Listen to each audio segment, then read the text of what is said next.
à savoir qu'il y en a déjà un certain nombre. Nous arrivons donc après l'article 38 à un amendement 1039 qui est présenté par Monsieur Cordery. Mais Elias, vous êtes ici, elles ont été distribuées, je crois. Monsieur le député Cordery, vous avez la parole. Oui, merci Madame la Présidente. Il s'agit par cet article de rentrer dans la loi une disposition qui existe déjà en jurisprudence, la disposition Schumacher, qui permet aux non-résidents fiscaux qui tirent l'essentiel de leurs revenus en France d'être considérés comme des résidents fiscaux français. Actuellement, ce régime ne peut être sollicité qu'en joignant à la déclaration de revenus les pièces justificatives. Afin de faciliter son application, le présent amendement prévoit donc qu'une déclaration sur l'honneur permette de demander à en bénéficier, comme le prévoit déjà l'article 197A du Code général des impôts. Je vous remercie. Merci, monsieur le député. Madame la rapporteure générale, l'avis de la commission, s'il vous plaît. Donc, cet article n'a pas été débattu en commission des finances. Il a été examiné rapidement en article 88, rapidement. Et donc, il y a un avis favorable à votre proposition. Je vois où il était. Puisque je rappelle que, donc comme vous l'avez très bien dit, votre amendement propose de rendre automatique l'application du régime des non-résidents, dit Schumacher, en référence à un arrêt de la Cour de justice européenne du 14 février 1995, qui impose aux États membres de traiter les non-résidents fiscaux dès lors qu'ils tirent la majeure partie de leurs revenus de l'un des États tout en habitant dans l'autre. Donc, en fait, il reviendra aussi, ce que vous développez aussi, au redevable d'apporter la preuve qu'il remplit bien les critères qui sont nécessaires pour pouvoir bénéficier des dispositions de cet arrêt. Avis favorable. Merci, monsieur le ministre. Mais le gouvernement n'est pas favorable à cet amendement, puisque, comme vous le savez, la doctrine a tiré les conséquences de l'arrêt Schumacher, qui exige, pour bénéficier de ce régime, que le contribuable soit domicilié dans un autre État membre de l'Union européenne ou dans un État partie à l'espace économique européen ayant conclu avec la France une convention fiscale. Il faut également permettre de bénéficier de revenus. Il faut également que le contribuable bénéficie de revenus de source française supérieurs ou égaux à 75% de son revenu mondial, et enfin qu'il ne bénéficie pas de mécanismes suffisants de nature à minorer l'imposition dans l'État de résidence en fonction de sa situation personnelle et familiale. À ce jour, mes services n'ont pas relevé de difficultés particulières d'application de ce régime. Dès lors, je ne vois pas la nécessité de recourir à la loi, puisque la doctrine permet le fonctionnement. Par ailleurs, votre proposition permettrait aux non-résidents Schumacher de déposer une déclaration sur l'honneur et qu'elle conduirait, dans certains cas, à accorder la dispense de paiement à certaines personnes ne remplissant plus les conditions pour bénéficier de ce statut. Il y a un risque là pour le contribuable de régularisation ultérieure, source de complexité. C'est pour ça que je préférais que cet amendement soit retiré. À défaut, le gouvernement y sera défavorable. Merci, monsieur le ministre. Donc, mes chers collègues, si j'ai bien compris, il y a un avis favorable de la commission, défavorable du gouvernement. Je mets cet amendement aux voix. Qui est pour cet amendement?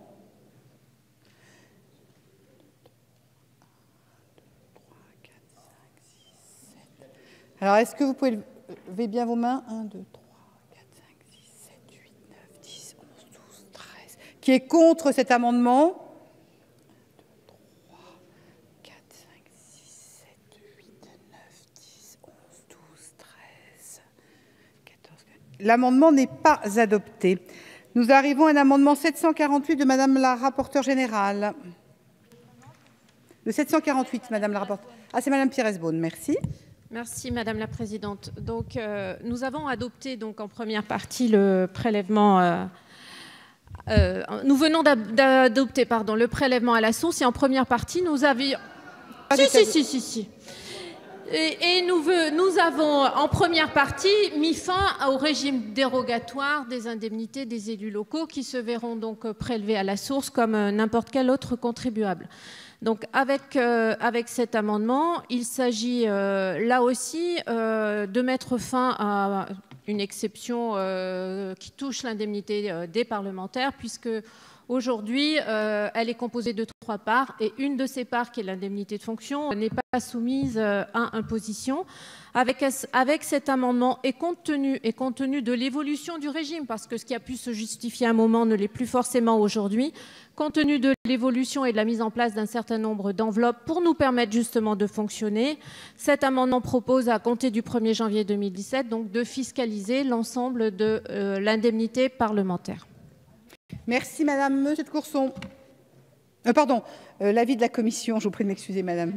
Avis favorable. Et monsieur le ministre?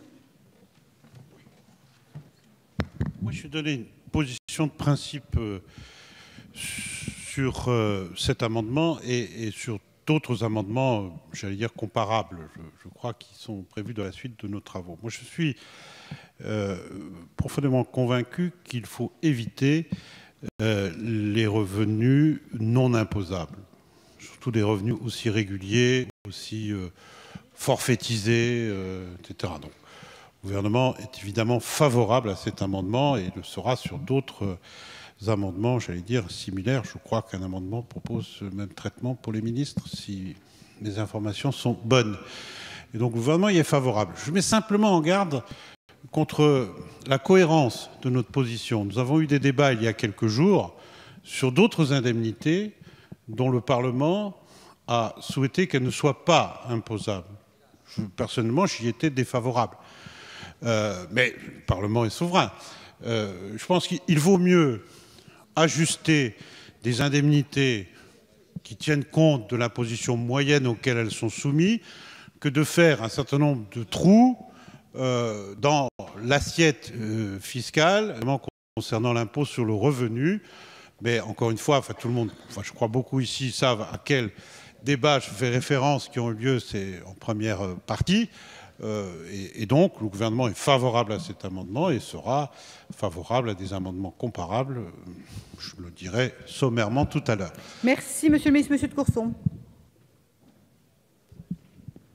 Oui, je voudrais dire que je suis favorable à cet amendement. Mes chers collègues, le populisme monte partout. L'extrémisme monte. Et l'extrémisme se nourrit de l'idée que les élus du peuple sont des privilégiés. Et ça, c'est destructeur. Alors que la vérité, pour ceux qui avaient des fonctions importantes avant d'être élus députés, c'est que notre niveau de vie a baissé. Il faut le dire. Mais essayer de compenser cela par une partie de notre rémunération non fiscalisée, c'est une erreur. Et mes chers collègues, si nous étions un peu moins nombreux et que nous étions mieux payés, je pense que le Parlement fonctionnerait mieux. C'est du moins la thèse de beaucoup de gens sur tous les bancs de cette Assemblée d'ailleurs. Et donc, j'y suis favorable. Et j'ai appuyé le ministre qui a été mis en minorité lorsqu'il rappelle que nous avons exonéré un certain nombre d'indemnités. Nous n'avons pas de certaines catégories de fonctionnaires. Tout ça pour montrer notre attachement à ces fonctionnaires. Je ne pense pas que nous nous sommes grandis et nous nous sommes mis en contradiction par rapport au principe d'égalité. Excusez-moi d'être un peu ennuyeux parfois, je le concède, mais on a besoin d'avoir une ligne. Voilà. Sinon, on ne tient plus rien. Merci, monsieur de Courson. Monsieur Dhuicq. Merci, Madame la Présidente. Les Français et les Françaises qui nous écoutent doivent savoir deux choses. La première, c'est que l'État, souvent, pour éviter d'augmenter totalement les pensions à venir de ses fonctionnaires retraités et de rémunérer ses collaborateurs, donne des primes qui ne sont pas fiscalisées. C'est le cas des préfets, des sous-préfets et de tous ces grands corps de l'État. La deuxième chose, c'est qu'une grande nation a besoin d'avoir des parlementaires bien formés, aux capacités, je le dis, intellectuelles suffisantes pour comprendre la complexité du monde, et que l'on n'arrêtera pas le populisme avec ce type de mesures. Philippe Séguin appelait nos compatriotes, une fois de plus, à la raison, en rappelant comme Charles-Hermine de Courson l'a dit, que les élus devaient être correctement rémunérés pour qu'ils ne soient pas corruptibles. Aujourd'hui, les revenus des parlementaires ont chuté de plus de 30%. Les impôts, pour ma part, ont augmenté de plus de 50%. Si nous poursuivons sur cette marche, les catégories supérieures des jeunes Français et des jeunes Françaises, ceux à venir qui nous écoutent, ne s'engageront plus en politique. À terme, vous aurez une assemblée qui sera totalement aux ordres des gouvernements, où tous les individus disparaîtront. Une normalisation absolue. Cessez cette démagogie délétère. Cessez cette main que vous tendez à ceux que vous appelez les populistes, qui vous mangeront le bras intégralement. Je vous appelle sincèrement à la raison, avec ce type d'amendement démagogique, qui à terme détruira la République et la nation. Et ceux et celles qui nous écoutent doivent savoir, quand ils comparent sur Internet avec le Parlement américain, qu'un élu américain a des revenus qui sont dans un facteur 10 supplémentaire à ceux des Françaises et des Français.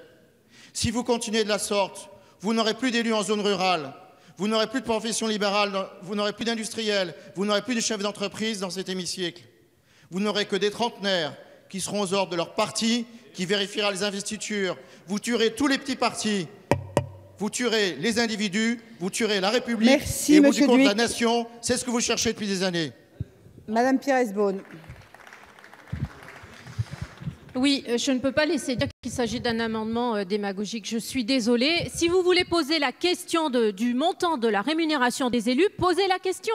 Si vous estimez qu'on n'a pas les moyens de fonctionner, posez cette question-là. Moi, cet amendement, il vise simplement à fiscaliser une indemnité qui doit l'être comme tous les autres revenus.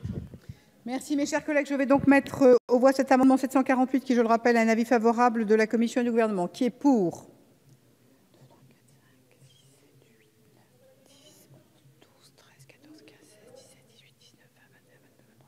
Merci. Qui est contre? L'amendement est adopté. Monsieur Dosière, l'amendement 1099. Oui. Madame la Présidente, cet amendement a le même objet que le précédent, mais il concerne cette fois-ci les ministres et non plus les parlementaires. Pourquoi? Tout simplement parce que, à l'instar des parlementaires, la rémunération des ministres comprend une indemnité de fonction qui, logiquement, compense les frais qu'ils peuvent avoir, tout comme pour les parlementaires. Mais, à l'instar également des parlementaires, les ministres disposent d'une enveloppe de frais de représentation et de frais de déplacement, comme les parlementaires disposent d'une IRFM qui n'est pas imposable. Et donc, dans un souci, non pas démagogique comme je viens de l'entendre, simplement de justice fiscale, il est tout à fait logique que les revenus qui servent, je dirais, à compléter les revenus des intéressés soient imposés, contrairement aux frais qui, eux, restent non imposables. Je vous remercie. Madame la rapporteure, l'avis de la Commission, s'il vous plaît. Oui, avis. Alors, c'est le pendant de l'amendement que nous venons d'adopter.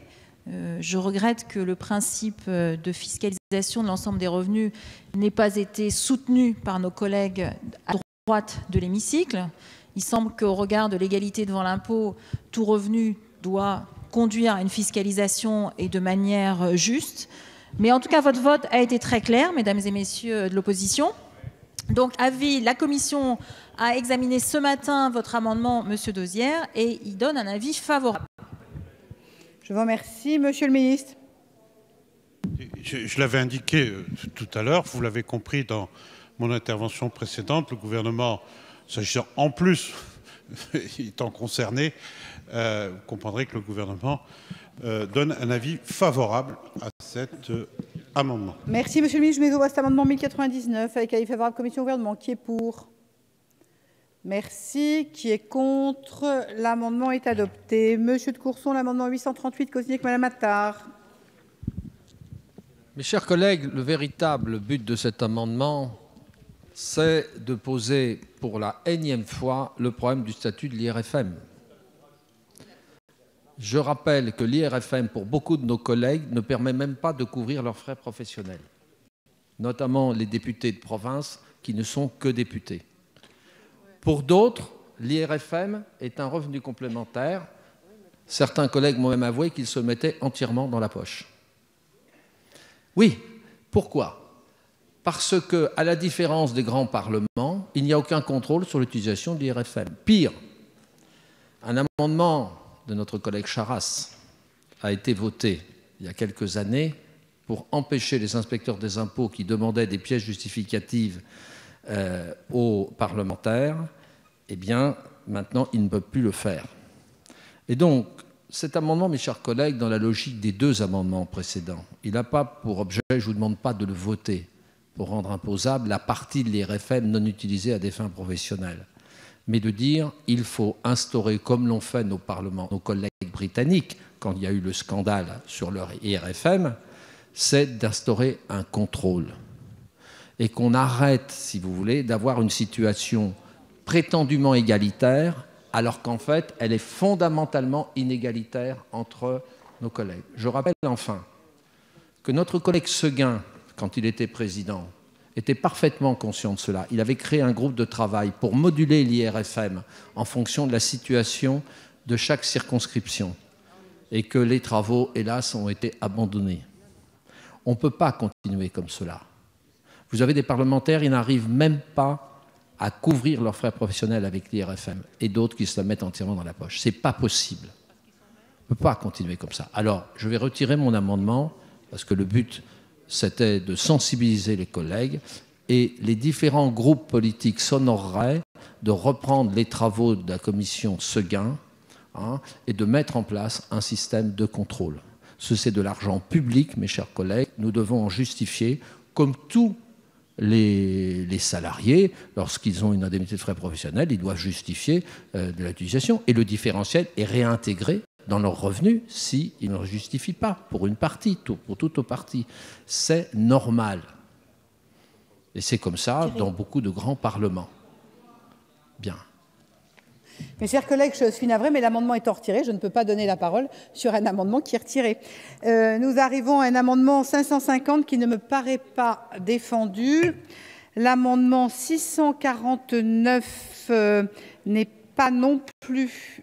Non, monsieur Trugy, vous n'êtes pas co-signataire de l'amendement? Ah bon, je vous voyais vous lever, c'est pour ça que j'étais... Vous êtes déjà sur le 898, un temps d'avance à ce que je vois. Vous avez la parole. Oui, merci Madame la Présidente. Non, je me permettais de me lever parce que je sais que ces amendements sont identiques et que nous avons été plusieurs collègues de plusieurs groupes à les déposer. C'est un sujet sur lequel nous sommes déjà intervenus dans des précédentes lois de finances et qui concerne l'indemnité kilométrique qui est attribuée à des salariés qui viennent à leur travail à vélo. Vous savez qu'il y a depuis très longtemps en France des indemnités kilométriques pour les salariés qui viennent au travail en voiture. Il y a également avec leur voiture particulière. Il y a également un remboursement, depuis quelques années maintenant, l'employeur a l'obligation de rembourser une part de l'abonnement en transport en commun. Mais malheureusement, celles et ceux qui font le plus d'efforts, si on peut dire, puisqu'ils viennent à la force de leurs jambes, étaient ceux qui avaient absolument aucune prise en charge. Nous avons réussi à avancer et, y compris dans la loi de transition énergétique, nous avions fait voter cette possibilité de remboursement. Et pour inciter à cette pratique qui est à la fois bonne pour la planète et bonne pour la santé, et également qui réduit les embouteillages. Mais ça a été plafonné par le gouvernement à 200 €, et donc nous proposons par cet amendement de relever ce plafond à 385 €, parce que 200 €, c'est vraiment pas beaucoup. Quand on pense à 12 mois, ça fait même pas 20 € par mois, alors que pour les indemnités kilométriques voiture ou pour les indemnités de transport en commun, ça peut être de fait plus élevé que cela. Merci. Madame la rapporteure générale, l'avis de la commission. Pour qu'on récapitule bien les choses. Aujourd'hui, vous avez déjà 200 € qui sont déduits. C'est-à-dire que si vous déclarez un revenu fiscal de 10 000 € et que vous alliez à votre travail à vélo ou en voiture, vous ne déclarez plus que 9 800 €. 10 000 moins les 200 €, ce qui fait 9 800 €. Vous, votre amendement propose de rajouter 385 € à tout ceci. C'est-à-dire que si vous aviez 10 000 € à déclarer, vous enlevez 200 € et 385 €. Bon. Alors que si vous allez à votre travail en bicyclette, vous bénéficiez déjà des 200 €. Vous ne pouvez pas dire qu'il n'y a rien ou que cet aspect-là n'aurait pas été pris en compte. Ça avait été abordé il y a 2 ans ou 3 ans, je ne sais plus, en loi de finances. Donc pour cette raison-là, Madame la Présidente, la Commission a émis un avis défavorable, considérant qu'il y avait déjà 200 € qui pouvaient largement être utilisés par les cyclistes et déduits de leur revenu fiscal. Monsieur le ministre? C'est le même avis, Madame la Présidente. Merci. Je mets donc aux voix cet amendement qui fait l'objet d'avis défavorable tant de la Commission que du Gouvernement. Qui est pour? Merci. Qui est contre? Il n'est pas adopté. L'amendement 981 ne me paraît pas défendu. Nous arrivons donc à une autre série d'amendements identiques. Le 548 qui n'est pas défendu. Le 644 non plus. Monsieur de Rugy, le 900. Oui, c'est un autre amendement qui vise à inciter à la pratique du vélo et notamment, toujours dans la même idée, pour les déplacements quotidiens et les fameux déplacements domicile-travail, travail-domicile. On sait bien que un des obstacles au développement de la pratique du vélo, c'est que justement c'est un effort physique et par ailleurs que les distances peuvent être considérées comme trop longues. On considère souvent en France qu'au-delà de 5 km de trajet, nos concitoyens ne voudront plus le faire à vélo. En Hollande, on considère que c'est 7 km et donc ça limite évidemment beaucoup de possibilités pour les déplacements domicile-travail puisque en plus la distance entre le domicile et le lieu de travail a tendance à s'allonger. Et aujourd'hui, il y a une technique qui est devenue courante et assez diffusée qui est le vélo à assistance électrique. Je le dis aux collègues qui ne connaîtraient pas encore cette technique, il ne s'agit pas de mobilette électrique, hein, il s'agit bien de vélos pour lesquels il faut pédaler, mais on a une assistance. Et ça permet donc à la fois d'aller au travail, et si des collègues ne connaissent pas encore cette technique, j'incite vraiment à s'y mettre, c'est très bien, dans nos circonscriptions, c'est très adapté pour nos déplacements. Et ça coûte pas cher en usage, mais ça coûte plus cher à l'achat. Et ce sont des vélos qui coûtent, pour un bon vélo assistance électrique, 1000, 1500 €. Et non, mon cher collègue, j'entends Monsieur Le Fur qui dit tout ça vient de Chine, ce n'est pas vrai. Il y a des constructeurs français, il y a des constructeurs hollandais, des constructeurs européens, allemands, il y a tout ce que vous voulez, japonais. Et aujourd'hui, il y a beaucoup d'offres sur le marché, mais il y a ce surcoût à l'achat. Je finis mon raisonnement, Madame la Présidente, pour ne pas être trop long. Aujourd'hui, le gouvernement pousse beaucoup, comme d'ailleurs le gouvernement précédent, à ce qu'on appelle l'électromobilité, les véhicules électriques. Et donc, il y a des primes qui sont très élevées, qui peuvent aller jusqu'à 10 000 € pour l'achat d'une voiture électrique. On envisage d'étendre, et c'est très bien, aux scooters électriques, donc aux 2 roues électriques, qui sont 100% électriques, les gens ne font aucun effort.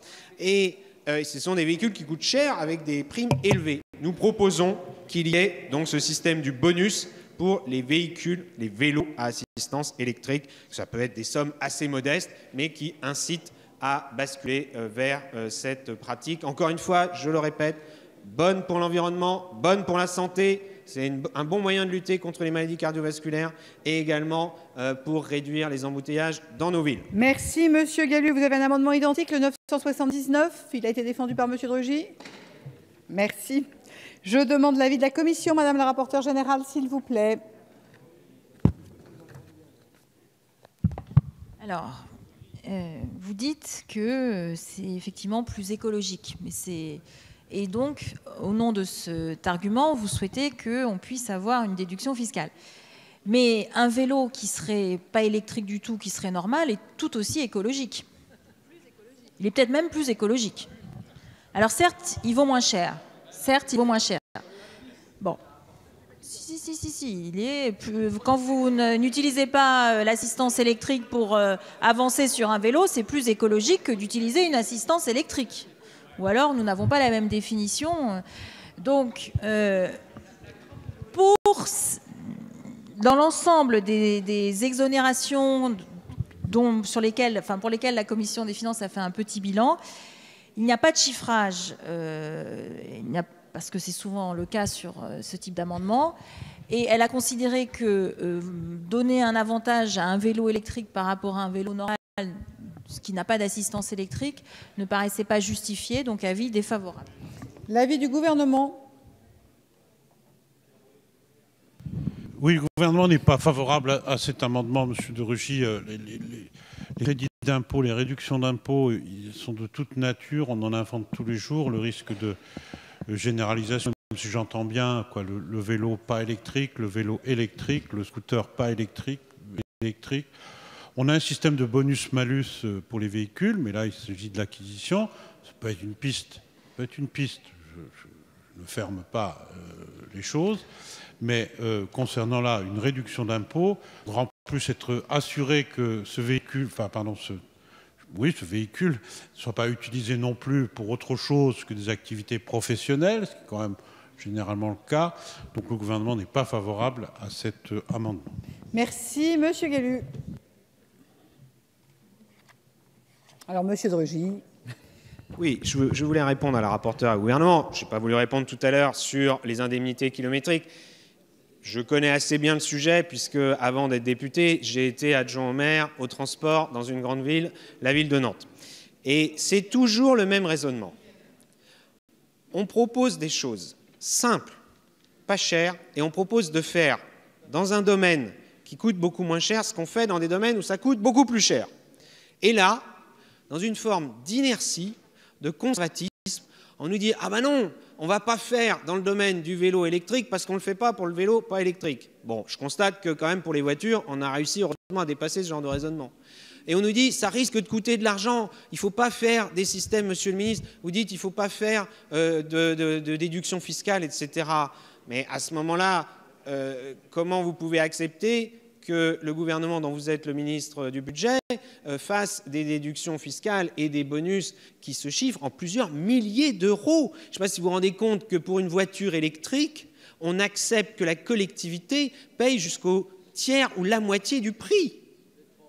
Alors que là, ce qu'on vous propose, c'est quelque chose qui aura un impact financier bien moindre. Et je rappelle par ailleurs que celles et ceux qui, chez nos compatriotes, font du vélo pour aller à leur travail ou pour d'autres déplacements, ils ne coûtent rien à la collectivité, parce que l'usure des routes par les vélos, c'est zéro, alors que l'usure des routes par les voitures, c'est quand même quelque chose. Ils n'ont aucun impact négatif, il n'y a pas de pollution de l'air, et en plus, il y a même un impact positif sur leur santé, donc sur la Sécu. Alors, mes chers collègues, si on n'est pas capable d'avancer petit à petit, avec petite somme, c'est vous, monsieur le ministre, qui fixerez le montant du bonus, puisqu'on ne peut pas le faire au Parlement, franchement, c'est qu'on ne veut pas avancer sur des choses pragmatiques et concrètes de la vie quotidienne de nos concitoyens qui marient, encore une fois, économie, écologie et santé. Merci, monsieur Gelu. Madame la Présidente, monsieur le ministre, c'est un sujet sérieux. Et je pense qu'il y a des arguments qui sont recevables, mais d'autres qu'on ne peut pas recevoir. La différence fondamentale, c'est pourquoi aller sur ce bonus concernant le vélo électrique. On nous dit qu'il n'y en a pas pour les vélos qui n'ont pas cette assistance électrique. C'est que justement, le fait d'avoir un vélo électrique permet aux personnes qui veulent y recourir de ne plus utiliser leur voiture. Et à partir de là, elles peuvent, je dirais, pratiquer de plus longues distances. Et donc, le choix pour ces personnes-là entre avoir un vélo simple, entre guillemets, et avoir une voiture, c'est l'alternative du vélo électrique. Et on a de plus en plus, à Paris, mais aussi en province, de gens qui laissent leur voiture à la maison et recourent au vélo électrique pour des villes moyennes. Je sais qu'à Bourges, par exemple, vous avez de plus en plus de gens qui achètent des vélos électriques, qui laissent leur voiture parce que la ville est grande, qui laissent leur voiture au garage, mais qui ne le feraient pas s'il y avait le vélo seul, sans assistance électrique. Donc moi, avec Alexis Bachelet, avec d'autres parlementaires faisant partie du club des parlementaires soutenant le vélo, on a présenté cet amendement-là. Je crois qu'il y a vraiment un enjeu, là aussi, de société, un enjeu d'avenir pour justement privilégier la santé, privilégier l'économie, privilégier l'environnement. Merci Madame la rapporteure générale. Il y a un argument que je n'ai pas donné tout à l'heure parce que c'était plus sur le fond et sur la partie économique que j'avais réagi. Mais l'article 34 de la Constitution prévoit que quand on fixe une déduction ou un impôt, on dit quelle est l'assiette, quel est le taux. Là, vous ne précisez pas les conditions de déductibilité du revenu imposable. Vous achetez un vélo 1 000 €. Quel est le montant que vous sortez de l'assiette de la déductibilité? Ce n'est pas précisé dans votre amendement. Donc là, il y a un risque absolu de compétence négative. Donc là, c'est sur la partie technique de votre amendement, avis défavorable. Monsieur Gagnère, et puis je mettrai aux voix. Oui, Madame la Présidente, Monsieur le Ministre, bon, dans notre Assemblée, il y a toujours des fausses bonnes idées, et sur tous les bancs. Quand il y a un problème qui est sérieux, effectivement, et qu'on veut résoudre, la tentation, c'est de faire du crédit d'impôt. Je parle d'un retour d'expérience. Je suis dans une agglomération qui a créé une prime pour les vélos électriques. Le résultat, c'est qu'il y a eu une augmentation immédiate des prix, puisque le vendeur intègre dans son prix de vente la prime dont va bénéficier le client. Alors, on le retrouve dans des tas de domaines, les chauffe-eau électriques, le photovoltaïque à une certaine période. Évidemment, tout ça est absorbé par celui qui vend le produit ou la prestation. Et donc, si évidemment il n'y a pas de contestation sur le bien fondé de circuler en vélo ou en vélo électrique, je crois que c'est vraiment des fausses bonnes idées que de vouloir mettre des bonus systématiques de manière à trouver un peu plus notre système fiscal qui est déjà suffisamment complexe. Donc, je voterai contre à titre personnel. Chers collègues, je vais donc mettre aux voix cet amendement qui fait l'objet, je le rappelle, d'avis défavorable tant de la Commission que du Gouvernement. Qui est pour? Qui est contre? L'amendement n'est pas adopté. Nous arrivons à l'amendement 77, Madame Louwagie. Oui, merci Madame la Présidente. Alors, nous sommes sur un sujet de désertification médicale. Donc, rappeler que l'accès aux soins sur tout le territoire, c'est une priorité pour l'ensemble de nos concitoyens. Et il existe un dispositif afin de réduire le risque de déserts médicaux dans les zones rurales où le Code général des impôts prévoit l'exonération d'imposition des bénéfices pour les médecins qui s'installent en ZRR, zone de revitalisation rurale. Cette exonération venait à son terme au 31 décembre 2015 et a été prorogée jusqu'au 31 décembre 2020 par l'article 45 de la loi de finances rectificative pour l'année 2015. Ce dispositif vise à garantir un accès aux soins dans nos campagnes. Toutefois, il ne s'applique qu'aux seules installations de médecins en statut libéral. Et c'est l'objet de cet amendement d'étendre finalement ce dispositif parce qu'aujourd'hui, les hôpitaux implantés dans ces zones de revitalisation rurale ont aussi besoin de personnels médicaux salariés et nous avons un vrai souci de recrutement du personnel médico salarié sur certains hôpitaux. Afin de lutter contre la désertification médicale et d'encourager les médecins à venir s'installer en zone rurale pour exercer à l'hôpital, il convient de leur appliquer un dispositif similaire. Il vous est donc proposé dans cet amendement une exonération totale d'impôt sur le revenu pour les traitements et salaires versés par les établissements de santé implantés en ZRR aux médecins qui exercent leur activité pendant 5 années et ensuite une exonération dégressive, 75%, 50% et 25%, sans plafonnement du bénéfice de l'avantage fiscal ainsi retiré. Ce paragraphe met en place cette exonération en visant nommément les personnes pouvant bénéficier de ce nouveau dispositif d'exonération d'impôt sur le revenu, c'est-à-dire les personnels médicaux qui exercent leur activité dans les établissements mentionnés au 1 à 4 de l'article L 6112-3 du Code de la santé publique, c'est-à-dire les établissements de santé publics ou privés assurant le service public hospitalier. Cet amendement qui est porté par notre collègue Warsmann a déjà fait l'objet de discussions ici et je me souviens que les avis étaient très partagés sur tous les bancs et je souhaiterais véritablement, parce que ce serait une vraie réponse par rapport à ce souci de recrutement des personnels médicaux dans certains établissements hospitaliers, apporter une réponse et je vous demande de prendre en compte cet amendement avec beaucoup d'attention. Je vous remercie. Merci Madame Louwagie. Madame la rapporteure générale, l'avis de la Commission, s'il vous plaît. Alors, il y a plus qu'un avis de la Commission, c'est que cet amendement a déjà été rejeté en première partie de la loi de finances, c'est-à-dire il y a 3 semaines. Mais il a été rejeté pour une bonne raison, qui est que vous faites référence aux médecins libéraux qui s'installent en ZRR. Vous avez raison. Sauf que dans un cas, vous êtes salarié, dans l'autre cas, vous gérez l'ensemble d'une structure et vous êtes au bénéfice, au BNC. Voilà. Et donc, dans un cas, le crédit d'impôt ou l'exonération vise à assurer la rentabilité d'une structure dans son ensemble.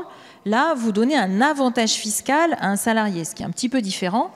C'est le même problème que ce qui a été évoqué précédemment. Et pour cette raison, la Commission, et lors du premier vote en première lecture, il y avait eu un avis défavorable à cet amendement. Merci. Même avis du gouvernement, Monsieur le Ministre. Oui, le gouvernement partage l'avis de votre commission, mais je me remets en garde, comme tout à l'heure, le risque de généralisation de ce type de dispositif où il me semble que l'exonération d'impôt sur le revenu n'est pas le bon outil. On a eu cette nuit au Sénat une discussion sur les cotisations sociales des médecins en retraite qui pourraient reprendre de l'activité dans les zones rurales, etc. Je pense qu'il y a d'autres outils que les outils fiscaux, parce que je pourrais vous parler, mais je vais relancer le débat. Moi, je suis près d'une frontière. Par définition, les hôpitaux ne travaillent que sur un demi-cercle de patientèle. Et nous avons des problèmes aussi, même si ce ne sont pas des questions de zone rurale ou de ZRR, comme vous l'évoquez, dont je ne méconnais pas la situation. Donc le gouvernement est défavorable à cet amendement. Ce n'est pas le bon outil pour traiter d'un vrai problème, mais il y en a d'autres. Merci, Monsieur le Ministre. Monsieur Debré. Oui, je voudrais soutenir cet amendement parce qu'il y a un véritable problème. Vous le savez bien, il y a 30% des postes hospitaliers qui sont vacants. Ils sont vacants, non attractifs. Les médecins s'en vont ailleurs. Je vous rappelle aussi qu'il y a 20 à 30% de médecins à diplôme étranger qui sont dans les hôpitaux, et ne vous méprenez pas, je les remercie d'y être, parce que sinon les hôpitaux ne fonctionneraient plus. Et la solution qui a été envisagée, c'est de dire on va laisser les médecins travailler jusqu'à l'âge de 71 ans, 72 ans, même quelquefois 73 ans. Enfin, écoutez, je ne veux pas du tout dire que quand on a 73 ans, 72 ans, on est dans une situation difficile, mais il n'empêche qu'il vaut mieux avoir des jeunes qui vont pérenniser l'emploi et qui vont aussi peut-être faire de la recherche, utiliser de nouvelles technologies. C'est quand même mieux que de permettre même à des gens de mon âge, merci, de rester dans les hôpitaux. Je peux toujours opérer, mais je pense qu'il est quand même préférable que ce soit des jeunes qui nous remplacent. Merci, Monsieur Debré. Nous ne commenterons pas la capacité à opérer ou pas. Madame Louwagie, vous avez la parole. Merci Madame la Présidente. Je voudrais revenir sur les arguments qui ont été développés par Madame la rapporteure et Monsieur le Ministre. Madame la rapporteure, vous indiquiez effectivement qu'il ne s'agissait pas du même dispositif que celui qui est applicable pour les BNC. Je l'entends bien, mais en tout état de cause, ce qui vous est proposé ici, c'est une exonération d'impôts sur les salaires exactement identique à l'exonération d'impôts sur le système des BNC. Et là, je ne comprends pas bien, je dirais, votre argument. Et je relève par ailleurs que votre argument est différent de celui que vous aviez soulevé en première partie de la discussion, où vous évoquiez le mécanisme de nomination, ou en tout cas la manière dont le personnel hospitalier pouvait être nommé ou travailler dans les hôpitaux. Monsieur le ministre, vous indiquez que ça n'est pas le bon outil. Je suis désolée, si c'est un bon outil pour inciter les professionnels médicaux libéraux, cela peut tout à fait être un bon outil pour le personnel salarié dans les hôpitaux. Aujourd'hui, c'est un dispositif incitatif. S'il est incitatif et s'il fonctionne pour les personnels libéraux, il peut tout à fait fonctionner pour les hôpitaux. Je dirais que c'est une double peine pour les territoires ruraux, parce que ce sont les territoires ruraux qui sont concernés. Si déjà nous avons un vrai problème pour le recrutement des médecins de ville, des médecins libéraux, nous avons également ce problème pour les médecins dans les hôpitaux. Et finalement, ces territoires sont encore beaucoup plus impactés. Et là, vous les mettez en vraie difficulté. Or, on vous apporte un outil. Alors, s'il n'est pas le bon outil, proposez-nous-en un, parce qu'effectivement, c'est de ça dont il s'agit. Et les citoyens sont très intéressés par avoir un accès aux soins, un droit à un accès équivalent, de manière équitable, aux soins dans nos campagnes. Monsieur le ministre, vous avez souhaité avoir la parole.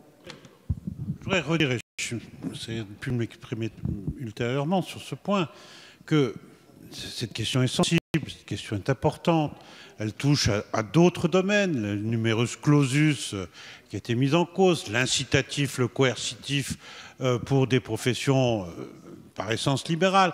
C'est un débat que nous avons, et c'est bien, régulièrement. Mais moi, je crains, je l'ai dit tout à l'heure à propos d'une autre disposition de caractère fiscal, je crains le risque de généralisation. Nous avons des postes à la DGFiP qui ne sont pas demandés, où personne ne veut aller, parce que c'est trop loin, parce que c'est trop isolé, parce que c'est trop au nord, parce que je ne sais pas. Nous avons des postes d'enseignants, des secteurs où les enseignants ont du mal à aller parce que ce sont des zones d'éducation prioritaire, a priori des établissements réputés comme étant, entre guillemets, difficiles. Et alors, faudrait-il à chaque fois avoir des réponses en termes d'exonération d'impôts sur le revenu, s'agissant là de salariés, où on n'en finirait pas? Je l'ai dit tout à l'heure, je préfère qu'on joue sur les rémunérations. Ça peut être un outil, ça peut être un levier, plutôt que de jouer sur la fiscalisation des revenus. Donc, je maintiens ma position défavorable. Monsieur Sebaoun.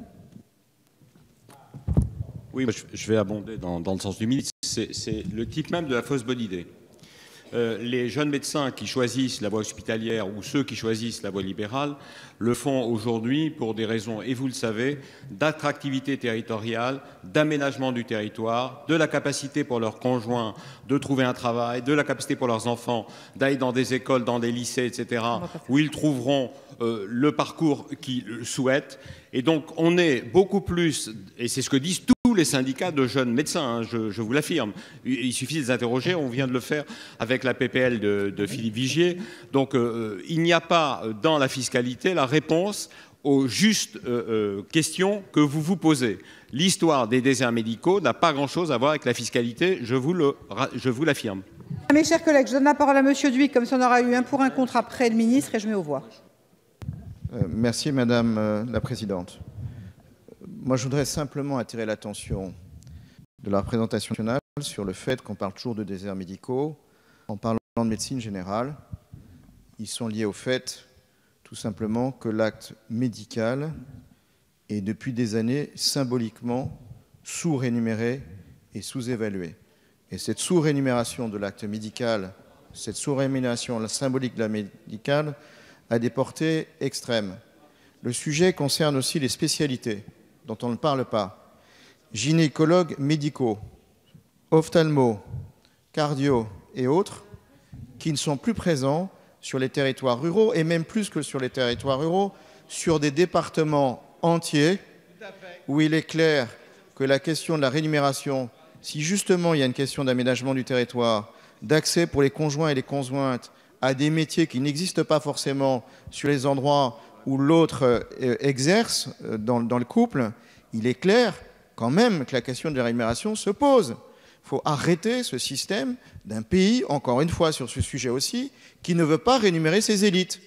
Vous ne pouvez plus continuer dans un pays où on considère que la classe moyenne, c'est 2 000 € par mois. Ce pays est en train de se prolétariser à grand rythme, se paupériser, et cette paupérisation et cette prolétarisation, c'est justement ce qui nourrit ce que vous rejetez politiquement. Donc la question de revenus est une question claire. Ça n'est pas en appauvrissant en permanence les Français que vous redressez le pays.